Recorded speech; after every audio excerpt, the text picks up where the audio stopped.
Let's start with the bad. Kyrie Irving got a facial contusion after colliding with Nikola Vucevic in a win over the Bulls. Kyrie will need more x-rays today. Now for the good news, James Harden could return from his hamstring injury tonight against the Spurs. He'll be a game-time decision.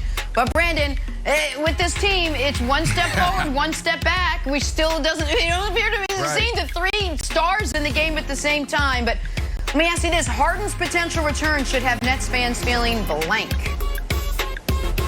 Okay, stay with me here, guys. Look, so there's a lot of producers behind a lot of these shows that you guys watch. All right, we have a few, Sam Pepper, Keta, we got Dusty, and we have even more. And sometimes, you lean on these guys like, hey, help me out here. With the Nets, I'm like, how do I explain to America that James Harden is everything? He came in, he sacrificed, and then he took the Nets to a whole nother level. Well, Brandon, what about KD? Brandon, what about Kyrie? No, that is the guy. That is the reason why this team will win it. So what do I say? What is my word? And so I lean on Sam Pepper, who's one of our producers, a guy who's helped me out so much in my first year on the show, and he sends me a note. He says, Brandon, here's what you say. Vroom, vroom. He says, vroom, vroom. What? You know what the sound is, folks. That is the Nets engine start. Sam Pepper, what is vroom, vroom? You want me to come on national TV and tell America that the word is vroom, vroom? What? Vroom, vroom. Anyways, James Harden is the key. No, I told him I was going to do it, and he gave me the okay. He told me I can do it, but vroom, vroom, Nick? His point is he's the engine of the car. He's what makes the car run. And so I support Sam Pepper. I disagree with you attacking him for giving you a great answer. My answer is anxious. And here's why they should be feeling anxious. Because Harden is the engine that has made this thing go. This Nets team has not been a great team despite a ton of talent without him. With him, they were, 27-7, I think, in his 34 games played.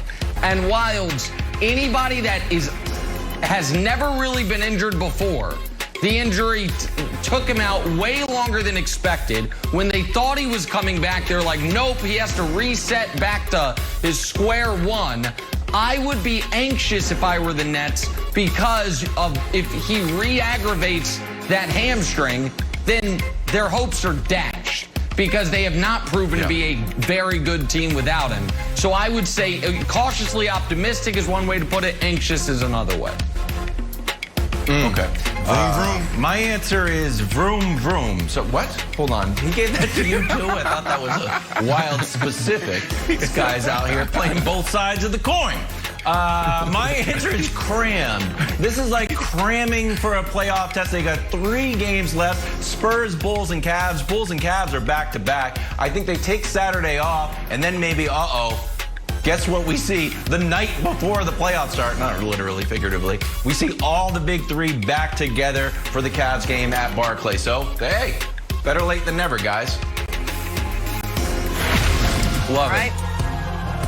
You know where he could celebrate, Wilds, if he does hit the milestone Jenna, at a club. Jenna. Okay, In that club? Time for drawing a blank. That club can't hold you, Jenna. Oh, yes, it can. Let's start with Tom Brady, the GOAT, already doing the unthinkable. I got it, Nick. Winning Super Bowl at age of 43. Forgot some words in there. It might just be the beginning of the Bucs, the beginning with the Bucs, though. His general manager, Jason Light, saying Tom can, quote, play until he's 50 if he wants to. All right, Brandon, Jason Light's comments are blank. I should have said, yeah, right. I mean, this is doing too much. I mean, who wants to see an old, broken down GOAT? That's what we'll be watching if Tom Brady plays till he's 50. Nobody wants to see this. I once went on vacation and rented this little house right on the mountain in St. Bart, and there was like 3 little goats in the backyard. And there was 2 little ones that was taken off, and then the third one was just old and crusty. And I was like, oh, poor little goat. You can tell that was the one that everybody used to follow and everybody loved, but he just couldn't move anymore. That's what we'll be watching, is an old, broken down goat. But, Nick, I kind of like this if it could happen, because it will drive you absolutely crazy for the next 7 years. Yeah, so I'm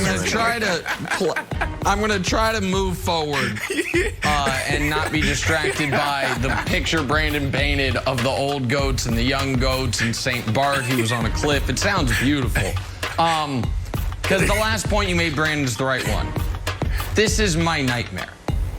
Like, the idea that Tom Brady could be in my life for 7 more years after what has happened over the last 9 months, I can't. You know how Wilds people have that recurring dream? They're still in school. They didn't go to class. They have an exam. It's like, oh my God, I didn't even know I was signed up for that class. That dream everybody has, or something similar to it. That has been the manifestation of that in real life has been Tom Brady's last 5 years in the NFL, where every year he gives me ample evidence he's cooked, and then at the end of the year somehow isn't, even though he is. He throws 3 second-half interceptions, but he wins. If he's going to keep playing, I am going to consider a career change. So it is my nightmare, Wild, because it should have been done with this when Belichick was done with him. Now we're talking about Tom Brady's 5th and 6th acts, and I'm just not here for it. I am absolutely unequivocally not here for it, Wild. TV needs you. Yeah. TV needs you. Don't do it, man. He's gonna drive me into retirement. Okay. Well, you know, I've had that dream. I had that dream. I was in a hammock in St. Bart's on this hillside, and I had some tuna ceviche, and I was having a margarita. Brandon, if you're telling a story about goats, you don't need to mention you're at St. Bart's. You could just say I saw these 3 goats, but I appreciate the full story.